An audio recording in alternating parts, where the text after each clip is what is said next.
Hello everyone, my name is Swithun Dobson. I have been an economics examiner for the last 5 years or so at A-level, and the single area where most students need help and to improve is in their essay writing, so I thought I would produce a series of videos on how to write them. So the past paper essay question for today is: discuss the view that large firms in the UK today are necessarily more efficient than small firms. And this is an old AQA paper. So one of the questions I asked myself when I'm looking at an essay to plan it would be, what's the question behind the question? So it's asking me about large firms and small firms, but what theory is it trying to get me to talk about? So in this case, I would say that the question behind the question really is monopoly versus perfect competition, and which is most efficient. Now, you could make the argument in this paper it should be between monopolistic competition and oligopoly, but for things we should see later, I think perfect comp and monopoly is probably an easier way of going about it to showcase what we want to showcase. So for this one, I would suggest we do an 8-paragraph essay. So we've got an intro, an argument for, an argument against, a mini conclusion, which is a little conclusion on that first section, then a for section, against, a mini conclusion, and a final conclusion overall. So what am I going to put in mine in this case? So introduction. Introductions we want to keep short and snappy. Definitions which are relevant for the entire essay. Sometimes get rid of them if you don't think there's anything interesting to write, because if you just see bits and pieces there, I just gloss over them as an examiner. So here, this is taken from HMRC's definitions. So small firms employ fewer than 50 workers, and large firms employ more than 250 workers. So there we go, Mr. Khan's small chicken shop, and all the way to like Walmart. So those are a nice little contrast to the type of firms we're kind of thinking about in this question. So my 4-paragraph here, this is why I'm going to say large firms are efficient.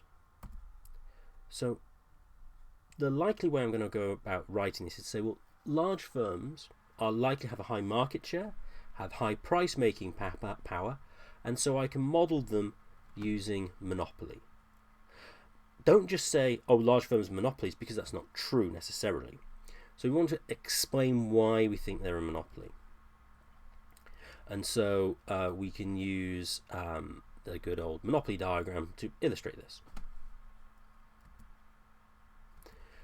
Then we want to say, okay, there are large firms who've got monopoly, why are they going to be efficient? So here, the argument we're going to go with here is that they've got large supernormal profits.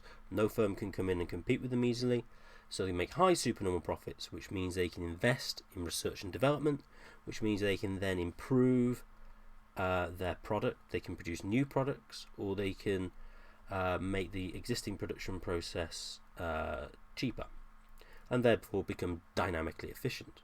So Citroen, for example, could be creating the 2CV many years ago, the E-Red, 1980s at some point, can't remember the year, and then to something like this. Now this, to be fair, was a concept car, but you get the idea. Then we want to do an argument against. As much as possible, we want to have a section which we then immediately argue the opposite for, because it keeps it all in the right place. One of the things as an examiner is candidates write things and put them in the wrong places, and it'd be better if they just reordered it and they'd be able to use the information better than they have done. So this is one of the reasons for the format. So the obvious argument against our argument presented is pure monopolies have no competition, because a pure monopoly by definition has no competition, at least in that market, because they have 100% of it, and consequently have no motivation to invest, and so will issue dividends to shareholders instead of investing in research and development. In which case they're not going to be dynamically efficient. So you could make the argument, let's say you had purely unregulated water companies. the cost of putting all the pipe work in, etc., etc., digging up the road, can be astonishingly expensive, which means that no one's going to bother doing it and compete with anybody. And so whoever does supply has effectively no competition. And why would they improve their service? Well, they wouldn't, because there's no one to compete with them, not even potentially, because who's going to dig up the roads? It's going to be astonishingly expensive to do that. Additionally, we can make the argument that allocatively and productively efficient. Now, that might have been your first go-to point, but as much as we can, we want to respond directly to the argument. So we said that what was good about them was that they were dynamically efficient. Then we want to say, well, why they're not.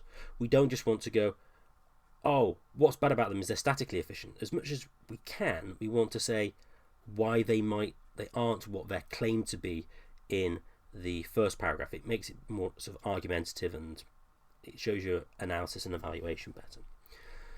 So we can show on here they're not allocatively or productively efficient. We can see that at PMQM,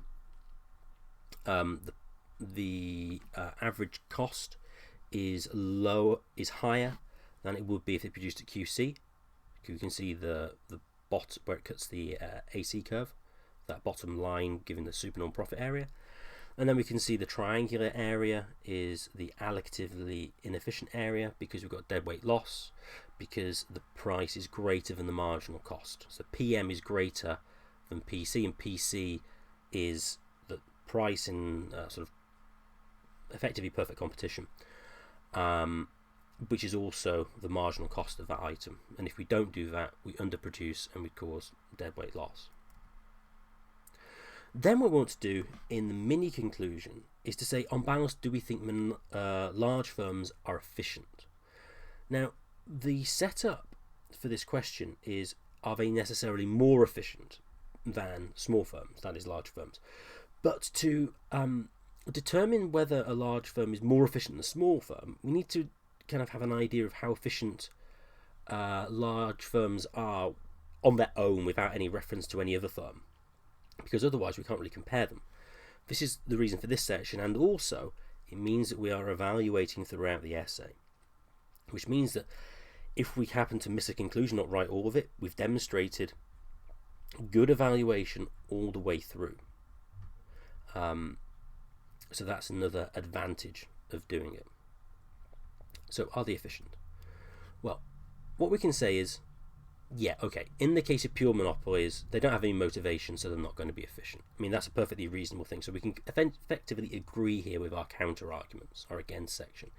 However, large firms are more likely market-leading oligopolists, which means they have the means, but also the motivation to invest. That is, means they have the supernormal profits, and so are likely to be dynamically efficient. So Tesco, for example, if you look at it as a statutory monopoly of a firm over 25% of the market, last time I looked, they had a 26% share of the grocery market. They're technically a monopoly, but they're not really a monopoly. They're just the biggest oligopolist in a particular market. And so they've got lots of competition. They've got Sainsbury's, they've got Asda, they've got Morrisons. So they're likely to be dynamically efficient, trying to do things differently to retain their market share. Also, we can agree that they're probably statically inefficient. That's fine, that's kind of consistent with the monopoly model. But then we can make a claim that, well, it's statically inefficient, but it's dynamically efficient. Well, which do we prefer? Well, then we can make a judgment as to which one we think is more important, static or dynamic efficiency. And we can make a judgment here that it's actually dynamic efficiency. Now, you don't have to make this claim. I think it's easy to make. But we want to kind of make a judgment, because all the time when we're looking at the mini conclusion sections, what distinguishes them from the against section is we're going to make a judgment. We're going to say, we think this is going to happen because it is likely that, not just it could happen, it could not happen. So here, why is dynamic efficiency better? Well, this is a Citroen 2CV, as I showed you earlier, and this is why you don't want one, and so why you'd prefer dynamic efficiency. Let's have another go now and see what happens when we let loose the top gear crosswind on something a little more Well, slab-sided. A Citroen 2CV. Big engine, lightweight hippie car. This should be fun.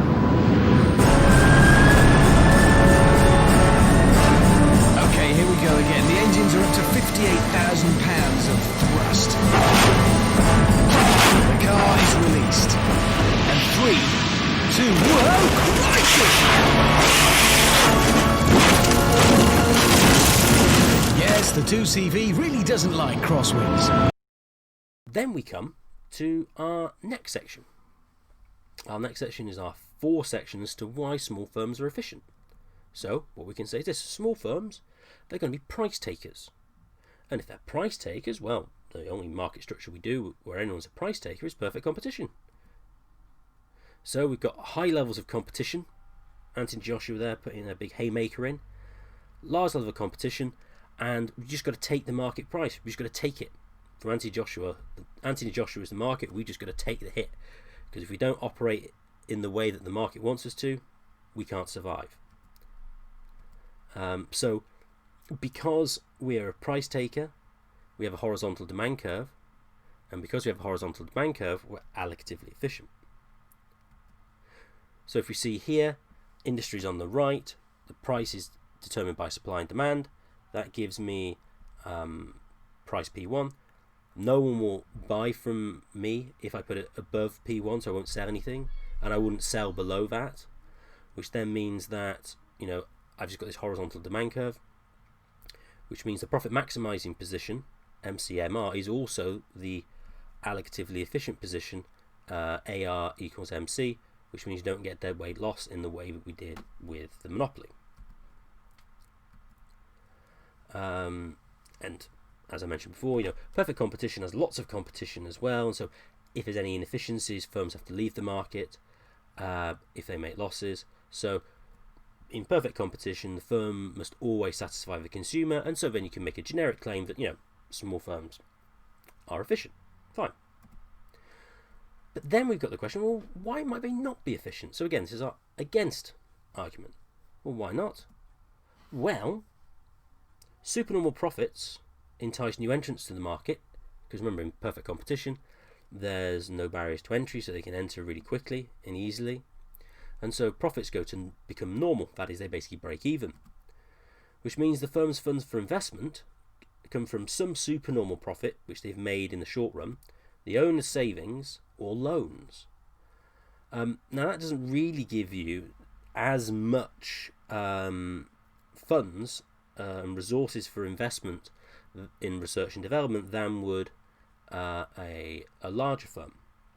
Consequently, we can say that they are unlikely to be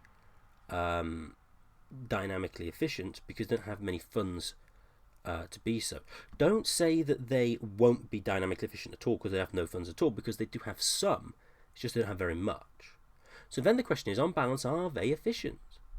Well, we can agree that yes, they're statically efficient, because assuming they do in fact operate in a perfectly competitive market, they're definitely going to be statically efficient.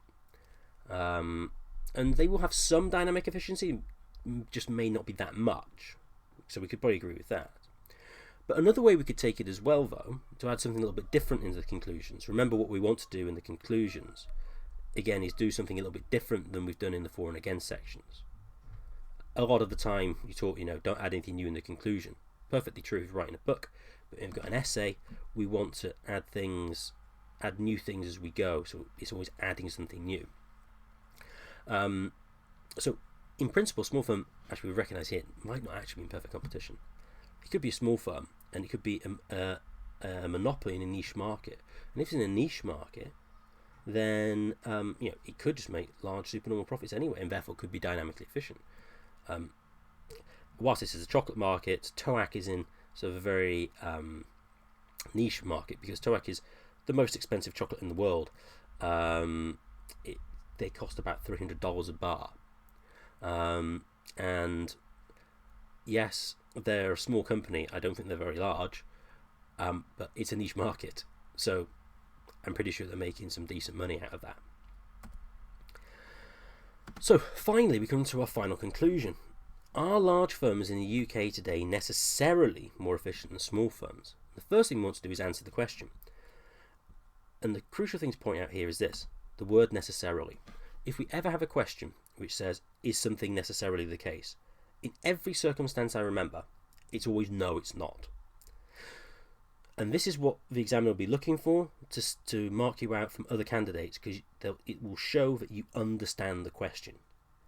You know that necessarily means everywhere and always, and since we've seen circumstances which are possible that large firms might not be efficient, in the case of the water company, then they're not necessarily efficient.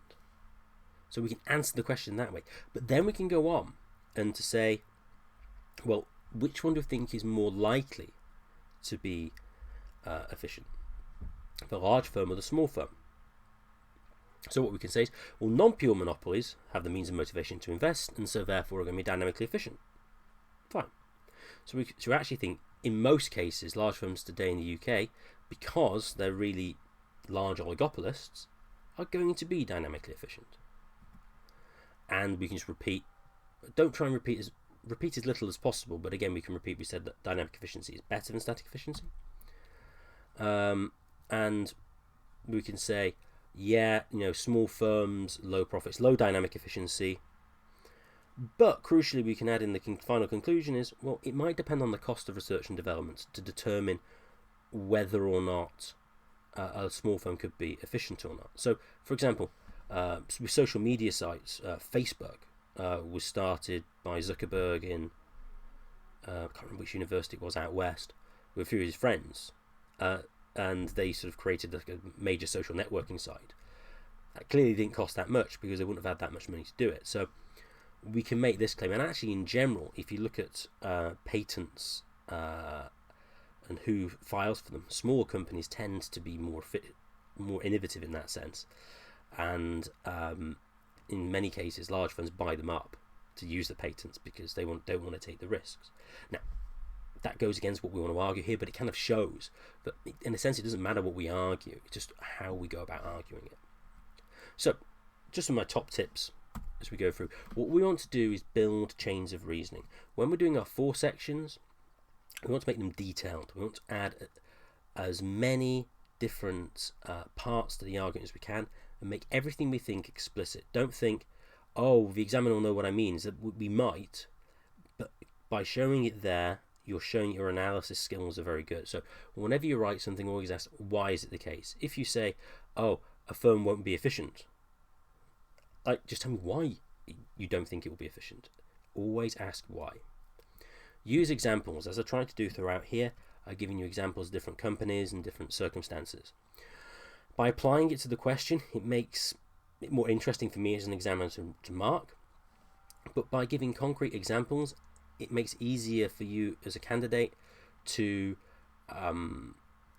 make arguments, because it's not abstract. You've put yourself in a particular situation, and then you can understand why it might be helpful for, say, a car company to have a large supernormal profits to invest, because it's quite competitive and the cars are improving all the time. So it makes sense in that context that you would want to have high supernormal profits to be dynamically efficient. Evaluate throughout. This is what I was saying, mini conclusions and the final conclusions. We want to show it all the way through. For one thing, because we might run out of time at the end, but just to pepper it through that, because that's what's going to get you into a level 5. And level 5 is going to give you 21 to 25, and that's where we want to be. In the conclusions, what distinguishes the conclusions, the mini conclusions and the main conclusions from the against, we make a judgment. As I said before, we don't want to just say,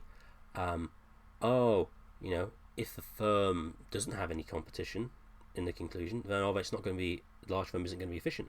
We want to say, well, in reality, are they going to have much competition? And it's like, well, actually, no, because as I say, most large firms in the UK today are really large oligopolies. So that's why they do actually have that competition.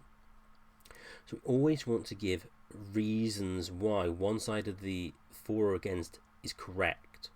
Or maybe not entirely correct, could be partially correct. You don't need to say, oh, it's always going to be the case, but you could say, well, in this particular situation, it holds. So like in mine, instead of saying, oh yeah, it's always going to be the case that monopolies are going to not invest in research and development because they don't have the motivation, well actually they do on some cases, in some occasions. So we don't need to say they're always bad or they're always good. We just need to identify the circumstances in which they are good and when they're not. Thank you everyone for watching. If there is a question that you would like me to do a plan for, please leave it in the comments below. And please subscribe to the channel. The more subscribers, the higher we go in the searchings and the more people can find this work. And finally, if any of you would like any more personalised tuition, please contact me at swithun@rougemont-tutoring.co.uk. This will be the cheapest way of getting hold of me, because there's no agent fees or whatever, it's just direct straight to me. So that is swithun@rougemont-tutoring.co.uk if you'd like any economics tuition.